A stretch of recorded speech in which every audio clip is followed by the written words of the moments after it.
Hi guys, and welcome back to my channel. Today I'm answering a few questions that some of you asked me over on Instagram, and most of these questions are personal in nature, but many of them are very deep as well, which I was surprised by. So thank you for all those who asked those questions, and I hope that I'm able to do them justice. Before we go ahead into those questions, I just want to thank all of you who gave me such good feedback on my last video, which was my video on the 5 love languages.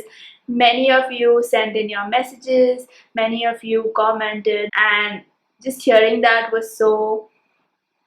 Moving on, now let's get into the questions. The first question is, how old are you? I'm 28 years old. I think everybody who watches my YouTube channel might know this by now because I make a video every year on my birthday, and I made a video this year as well. I'll link it up here if you haven't watched it yet. What did you study? I actually have two bachelor's degrees, one in mass media and one in business administration. It was my way of combining two things that I loved. I love media, I love creativity, I love photography, writing, filmmaking, videography, and I also love business and that aspect of things, and so I decided to do and pursue both these courses. Since then, I also have done a course in business accounting, and that was because of my job. The third question is, how do you speak English so well? Well, English is my first language. It's the language that I speak at home. I also went to school and college where they taught in English. So that's how I learned English. I also read a lot of books. I have read a lot of books since I was a kid, and I still do. And I also watch a lot of movies and videos in English. So I kind of pick up on new words or pronunciation or even accents depending on what I'm watching or reading at the time. So that's how my English is the way it is. The next question is, how many languages do you speak? So obviously English, because that's my first language.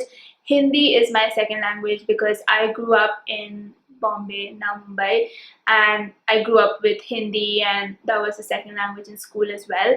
My mother also incidentally grew up in North India in a place called Kanpur in Uttar Pradesh, and so she also grew up with Hindi, and so it was kind of easy for me to learn the language. Now that I'm in South India, where the state I'm in is Tamil Nadu and we speak Tamil, I'm also learning Tamil as well, and I can't read or write, but I can kind of manage speaking. I'm not the best at it, but I can get by.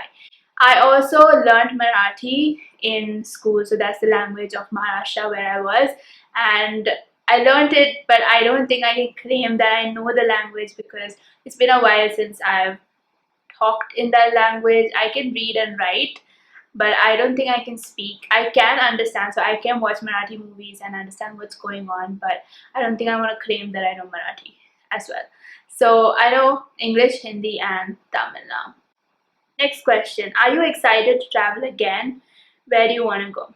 Yes, short answer, yes. I am very excited to travel again, and I don't know when it's gonna be. But yeah, I am looking forward to traveling to a new city, new place, new country even, and exploring the place, walking around, eating the food, looking at the architecture, taking in the ambience. I can't. I just can't wait.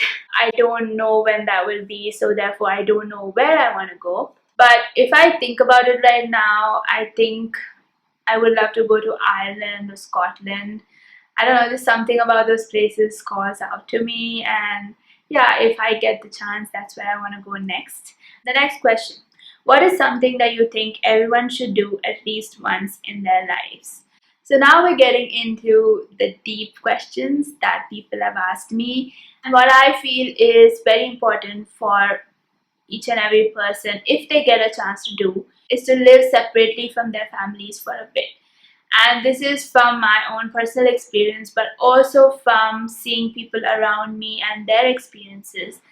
And I have realized that those people who have gotten the chance to live independently, even for a little while, those people are more able to take on life. Living separately kind of pushes you out of the nest, and you are forced to fend for yourself. And I know that across the world, there are different ways of how this is handled, and there are many cultures where once a kid turns 18, once a person becomes an adult, they're out of the house anyway. But that's not true in our culture or my culture, which is the Indian culture. So that is one thing that I truly believe that everyone should do at least once. You get to know yourself better, you get to know your capabilities better. There are so many times that you might think you're not going to be able to handle something, but when you are put in that situation where you have no other option, you can do it. And that builds you up, that gives you strength, that gives you courage, that gives you character, because you are responsible for your life. And I think that ability is very important. The sooner we learn that, the more capable we are in our lives. The next question is, what are the moments you've had in life that have made you feel the most alive? I think there are many moments in my life that I've felt the sense of, yes, I'm alive. But if I look at the pattern of all those moments, I think those moments where who I am inside, or what I truly love in my soul, in my spirit, and what I'm actually doing in my life is in sync. I'm a very creative person. I'm a person who likes depth, meaning, purpose. Like anything that I do, there has to be a meaning behind it. That is who I am inside. And when my daily life, when my daily work reflects that, when I'm doing something that is purposeful, when I'm doing something that's meaningful, when I'm doing something that I'm really passionate about, I think that's when I feel the most alive. The next question is, when in the day do you read? So I mostly read before going to bed, because that is the only time that I have to concentrate on my reading. But I also read everywhere, so I have a book or my iPad with me everywhere I go. I read when we're traveling, on a bus, on a train, in a plane, in a car, though in the car I do get car sick if I read. But I read in cafes, in restaurants. I read when I'm waiting for something, when I'm in the car waiting for someone else. I read everywhere. I always have a book, and that's something that I cultivated when I was younger itself. Like I always had a book with me, and so whenever I'm free, I read. Mornings are also a good time to read, though currently my mornings are a mess. But if you are a morning person, get up in the morning in the quiet, best time to read. Next question and last question. Do you want to change the world? The answer to this is very simple. Yes, I do want to change the world. I've always had that massive desire within me to make a difference in this world.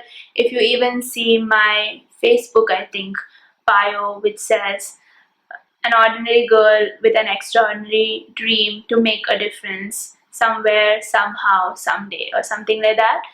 And that's always been my dream. And what I have realized through that desire, and realizing how massive a task it is, that I need to start with myself. I need to work on myself, and that's what I have tried to do.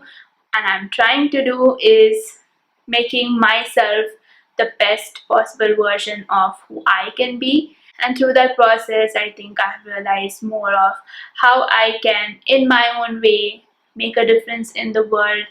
And obviously, my life, there's a lot more of my life that is still there, and there's a lot more that can still happen. The lives that we live in this world, though seemingly insignificant, leaves a dent in the world.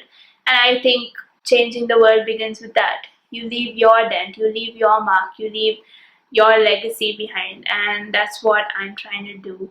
And maybe in the future I get an opportunity to do something bigger, but that's not the goal. I think the goal is to change the world in my way, in my time, with what I've been given. So that's it for the questions. A few deep questions in there. It got me thinking. I hope it got you thinking as well. Thank you for taking your time to listen to my complex mind and to hear me out. I hope I made sense, and I will see you in my next video.